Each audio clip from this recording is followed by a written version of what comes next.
మీరు మీ అభిమాన shows and serials TV కన్నా ముందు ఈటీవీ విన్ యాప్ లో చూడండి. Download and subscribe to ETV win app. 99 రూపాయలు మాత్రమే.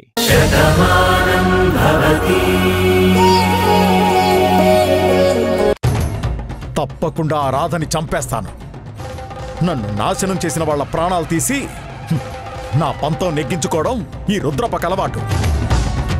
దాన్ని చంపడానికి నా ఆస్తంతా పోయినా పర్వాలేదనుకున్నాను, కానీ ఇలా అవకాశం వస్తుందనుకోలేదు. రాధా, నువ్విప్పుడెక్కడ ప్రశాంతంగా ఉన్నా నీ ఊపిరాపడానికి నేనొచ్చాను.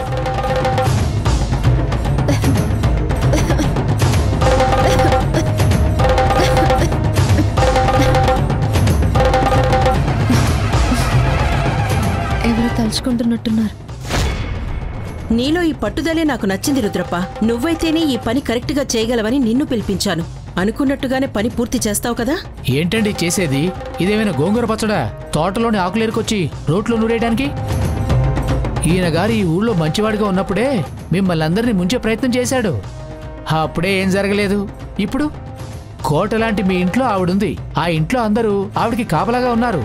ఈయన ఆ ఇంట్లోకి వెళ్ళి చంపడం అంటే మండు వేసవిలో చలివేయాలని కోరుకున్నట్టు అవుతుంది.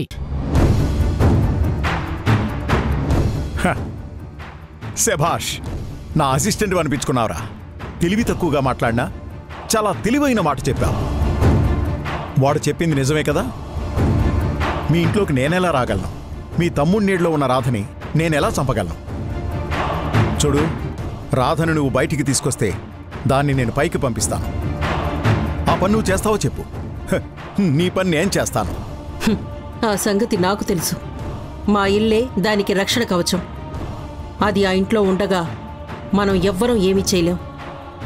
ఏదో ఒకటి చేసి ఆ రాధని బయటికి తీసుకొచ్చి నీకప్పచెప్తాను. అలా వచ్చింది ఇంక ఎప్పటికీ ఆ ఇంటికి తిరిగి రాకూడదు, ఎవ్వరికీ కనిపించకూడదు. సరేనా? ఇదే నాకు కావాల్సింది. రాధని నమ్మించి తీసుకురా.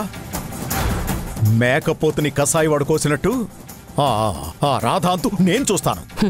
నాకు కావాల్సింది కూడా అదే. అది బతికున్నంత వరకు అందర్నీ తన వైపుకు తిప్పుకుంటుంది.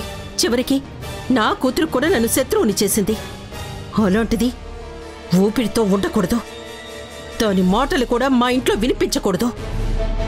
అందుకే దాన్ని మట్టిలో కలిపేయాలి. అది పోతేనే నేను ప్రశాంతంగా ఉంటాను. 10 రోజులు నా తమ్ముడు బాధపడతాడు. వాడితో పాటు బాధపడినట్టుగా నేను కూడా నటిస్తాను. కొన్నాళ్లకు వాడు కూడా మర్చిపోతాడు. ఆ తర్వాత ఏం చేయాలో ఆలోచిస్తాను.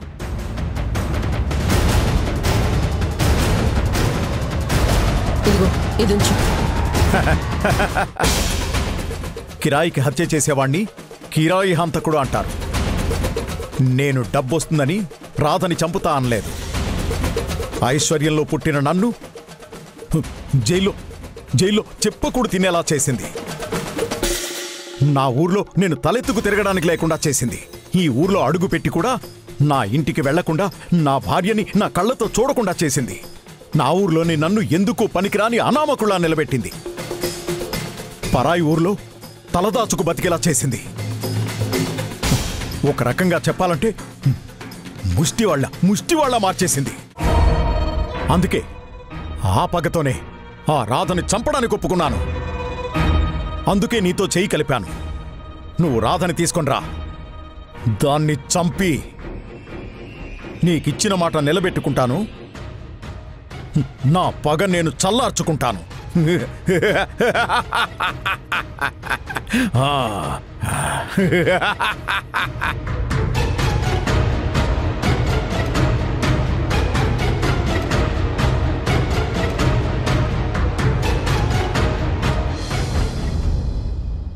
అమ్మా ఊర్మిళ, హోమం పరిపూర్ణంగా పూర్తయింది.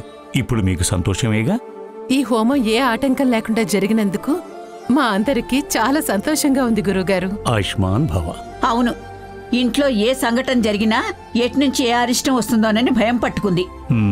ఎవ్వరికీ మనశ్శాంతి లేదు.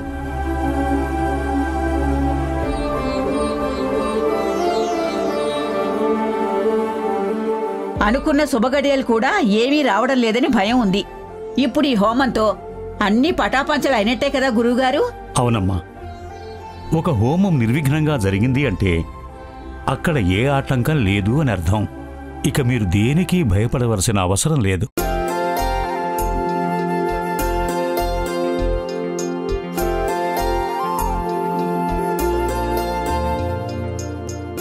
ఇంకంతా మంచే జరుగుతుంది.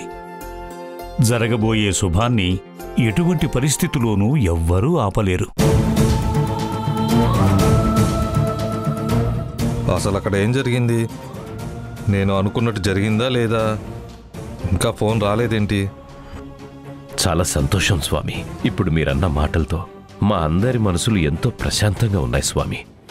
మా ఇల్లు ఎప్పుడూ కళకళలాడుతూ ఉండాలని, ముఖ్యంగా నా కూతురు సంతోషంగా ప్రశాంతంగా ఉండాలని మీరు ఆశీర్వదించండి స్వామి. మనోవాంఛ ఫలసిద్ధిరస్తు.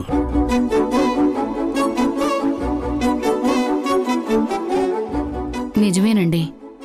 నీలిమ ఎంత ఆనందంగా ఉంటే ఇల్లు కూడా అంత బావుంటుందని మేమనుకున్నాం. ఇప్పుడు గురువుగారు చెప్పిన మాటలు వింటుంటే మాకు చాలా సంతోషంగా ఉందండి.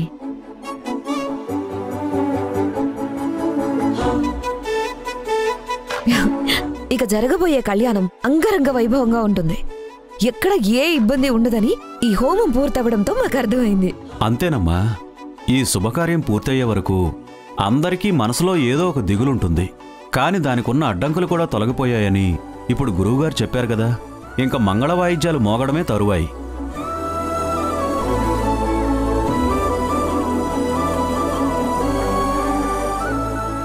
నేనింకా ఆలస్యం చేయలేను. వెంటనే ఫోన్ చేసి అసలు అక్కడ ఏం జరిగిందో తెలుసుకోవాలి. ఈ రోజు అనుకున్న కార్యక్రమం మొత్తం సర్వనాశనం అయిందా లేదా అన్నది నేను వినాలి. ఆ హోమం జరగకుండా నేను చేసిన ఏర్పాట్లు ఫలించాయని నాకు తెలియాలి.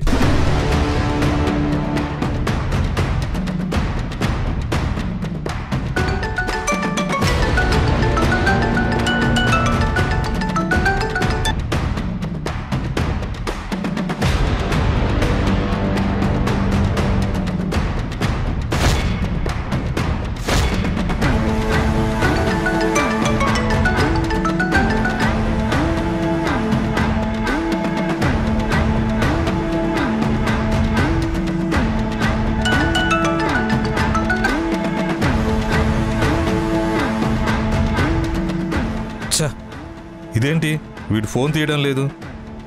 అసలు అక్కడ నేను అనుకున్నట్టు జరిగిందా లేదా? లేకపోతే ఇంకేమన్నా జరిగిందా?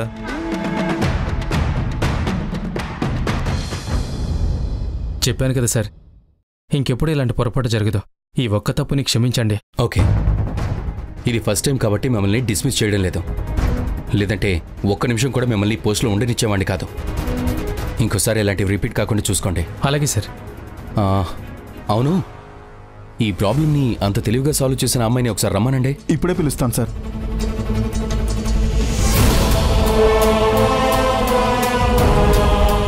అమ్మా రాధా, పార్థు సార్ నీతో మాట్లాడాలంటున్నారు.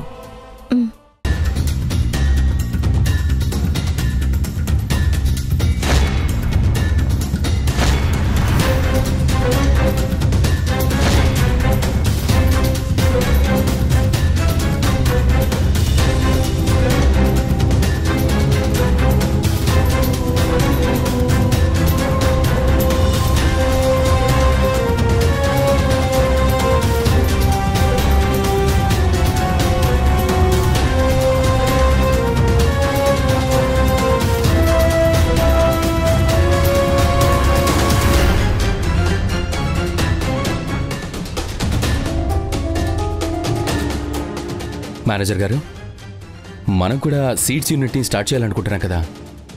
అమ్మవారిపల్లిలో మాకు తెలిసిన వాళ్ళు ఉన్నారు. ఆయన పేరు మురారి.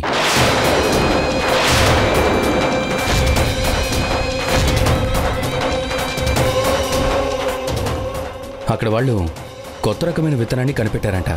సీడ్స్ విషయంలో అక్కడ చాలా డెవలప్మెంట్స్ ఉన్నాయి. అక్కడ నుంచి ఒక 2 బస్తాల విత్తనాలు తెప్పించండి. మీరందరూ కూడా ఒకసారి అక్కడికి వెళ్ళండి.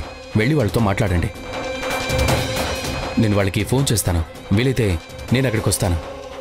రాయలసీమ ప్రాంతంలోని కొత్త రకమైన వంగడాలతో మనమే పంటను అభివృద్ధి చేయించే కార్యక్రమం చేయాలి.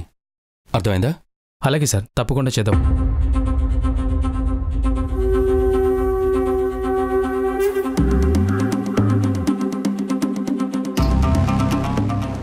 ఏంటమ్మా ఆలోచిస్తున్నావు?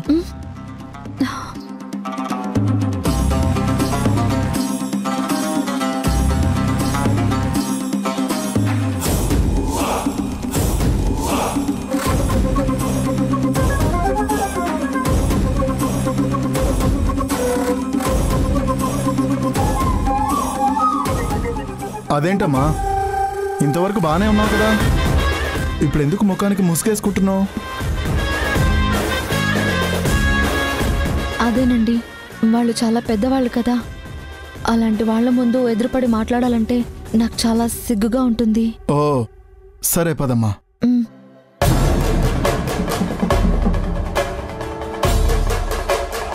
సార్ ఈ అమ్మాయి సార్, పేరు రాధా.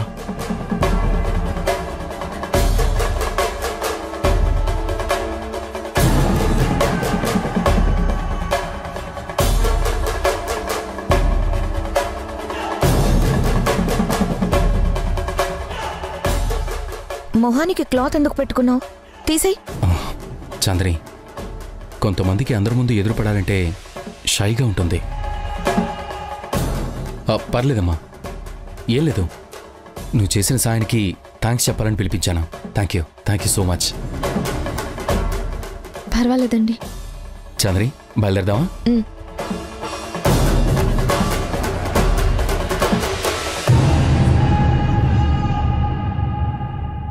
చాలా థ్యాంక్స్ అమ్మా, ఈరోజు మీ వల్లే నా ఉద్యోగం నిలబడింది. పర్వాలేదండి.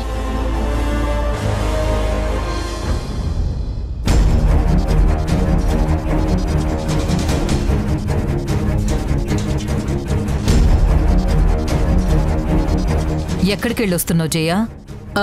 అమ్మా, అది ఎక్కడికి వెళ్ళావు అని అడిగితే అది అది అని అంటావేంటి?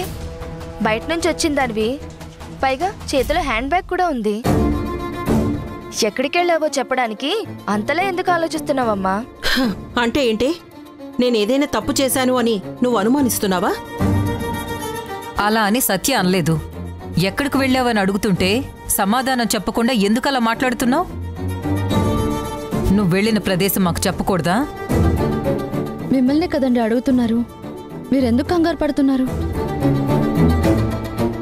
అలా కంగారు పడితేనే ఎవరికైనా అనుమానం వస్తుంది కదా. అనుమానం వస్తుంది కదా అని మెల్లిగా మాట్లాడుతావేంటి రాదా? ఈవిడ ప్రతి ప్రవర్తన అనుమానించేలాగే ఉంది. అందుకే మనం అడుగుతూ ఉంటే సమాధానం చెప్పలేకపోతుంది. సత్య, నువ్వు మాట్లాడుతుంది మీ అమ్మతో. కాస్త ముందు వెనక ఆలోచించి మాట్లాడు. అలా చెప్పమ్మా, ఈ మధ్య మరీ ఎక్కువ దీనికి నా మీద అనుమానం పెరిగిపోయింది. నువ్వు సమాధానం చెప్పకపోతే ఎవరికైనా అలాగే అనుమానం వస్తుంది. ఇంతకీ ఎక్కడికి వెళ్ళావు?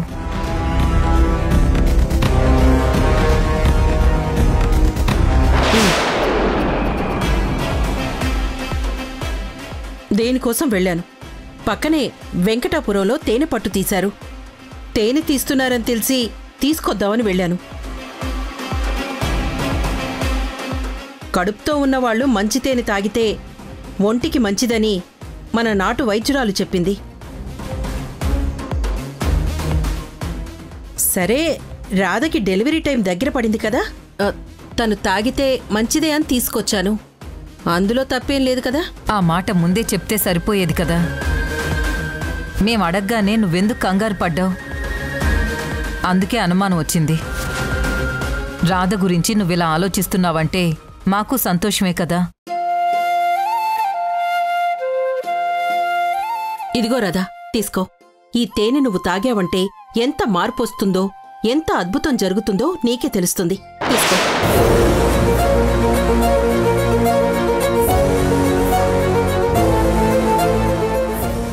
ఏంటి రాధా ఆలోచిస్తున్నావు? చెప్పాను కదా, తీసుకో. నేను ఏం చేసినా నీ మంచి కోసమే చేస్తాను. నేను మారిపోయాను అని నువ్వు నమ్ముతున్నావు కదా. మరి నేనిచ్చిన తేనె తీసుకొని తాగటానికి ఎందుకు ఆలోచిస్తున్నావు? నువ్విలా చూస్తున్నావు అంటే నువ్వు నన్ను నమ్మటం లేదనే కదా. ఇందులో నేను ఏదైనా కలిపానేమోనని నీకు అనుమానం ఉంది కదా. సరే, ఈ తేనె నేనే తాగుతాను. జ్యోతి, ఒక స్పూన్ తీసుకురా. ఇదిగోండి అమ్మగారు.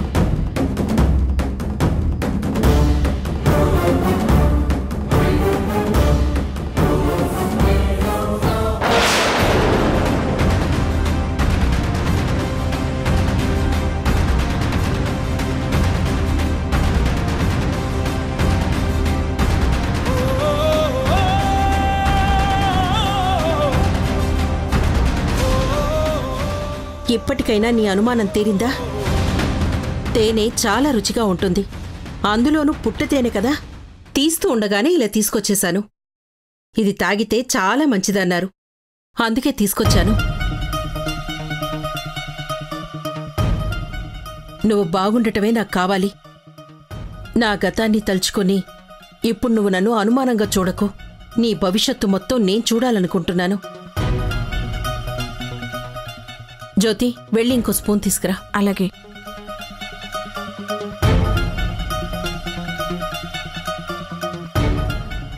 ఇదిగోండి అమ్మగారు.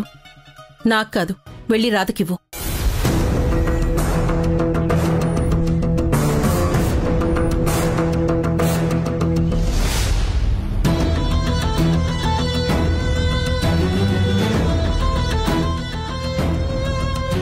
ఇలా రోజుకి 2 పూటలు తాగావంటే నీ ఆరోగ్యం బాగుంటుందని చెప్పారు. ఇలా రోజు తాగు.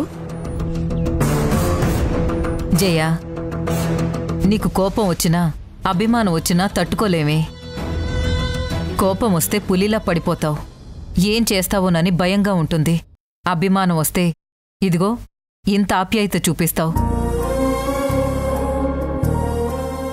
నువ్వు ఇలాగే ఉండాలని మేం కోరుకుంటున్నాం. సత్య, రాధ టిఫిన్ తిందో లేదో, తనకేం కావాలో నువ్వే చూసుకో.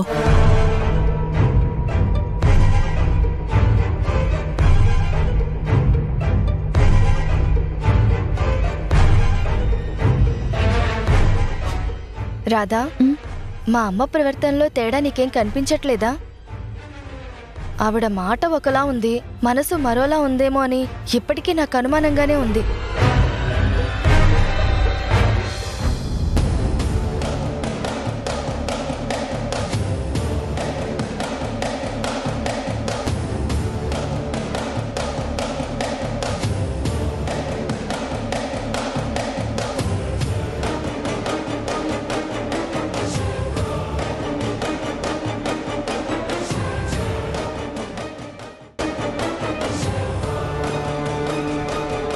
నువ్వు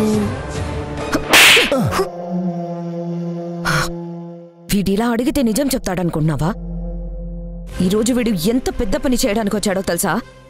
హోమాన్ని పాడు చేయడానికి వచ్చాడు. అనుకున్న కార్యక్రమం జరగకుండా చేయడానికి వచ్చాడు. ఇలాంటి వాడిని మర్యాదగా అడగకూడదు. మక్కలు ఇరగ్గొట్టి అడిగితే వీడే చెప్తాడు. చెప్పరా, చెప్పు చెప్పు. నువ్వు ఆగవే. వాణ్ణెందుకలా కొడుతున్నావు? ఒరే, నీకేం పోయే కాలంరా? పురోహితుడంటే దేవుడితో సమానం అంటారు. నీలాంటి వాళ్ళు మంచి కోరుకుంటారు అంటారు. నువ్విలాంటి వేషం వేసుకొచ్చి ఇక్కడ హోమాన్ని ఆపడానికొచ్చావు. నీకు మేమేం అన్యాయం చేశావురా? నా కూతురు జీవితం బాగుండాలని ఇదంతా జరుగుతుంటే దాన్నెందుకు ఆపే ప్రయత్నం చేశావు? చూసావుగా, మనం ఎంత మంచిగా అడిగినా వీడు సమాధానం చెప్పడు. ఇలాంటి వాళ్ళని అడిగే స్టైల్ వేరేగా ఉంటుంది. చెప్పు, ఎందుకు చేసావో చెప్పు. చెప్పు, నీతో ఎవరు చేయించారు? మర్యాదగా నిజం చెప్పకపోతే ఇదే గదిలో నీకు సమాధి కడతాను, చంపి పాతి పట్టేస్తాను. చెప్పు, చెప్పురా, చెప్పు. చెప్తాను, నన్నేం చెయ్యొద్దు. చెప్పు. ఇదంతా అజయ్ చేయమన్నాడు, అందుకే చేశాను.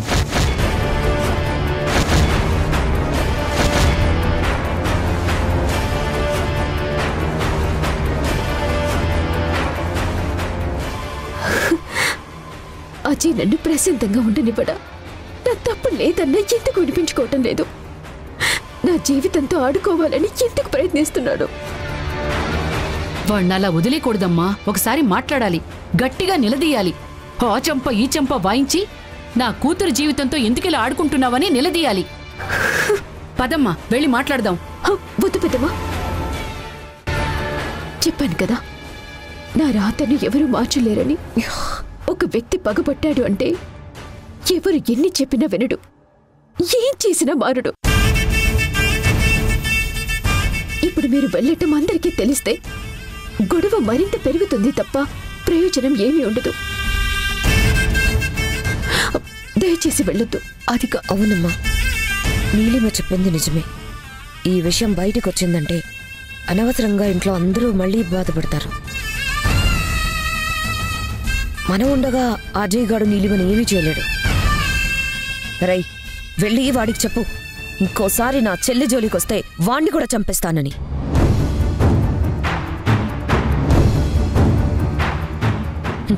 వెళ్ళు. వెళ్ళరా గాడిదా.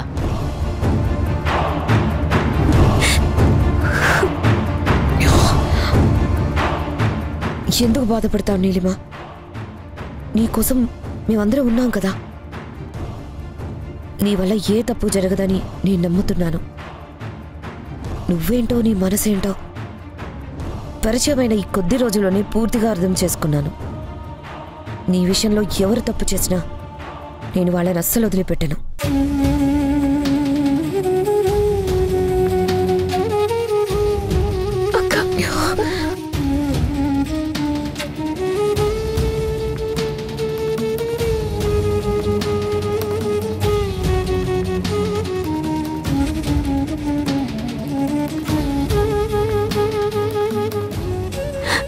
చాలా థ్యాంక్స్ అక్క. ఈరోజు నువ్వే లేకపోతే పరిస్థితి మరోలా ఉండేది. నా గురించి ఇంత గొప్పగా ఆలోచించావు. Thank you so much.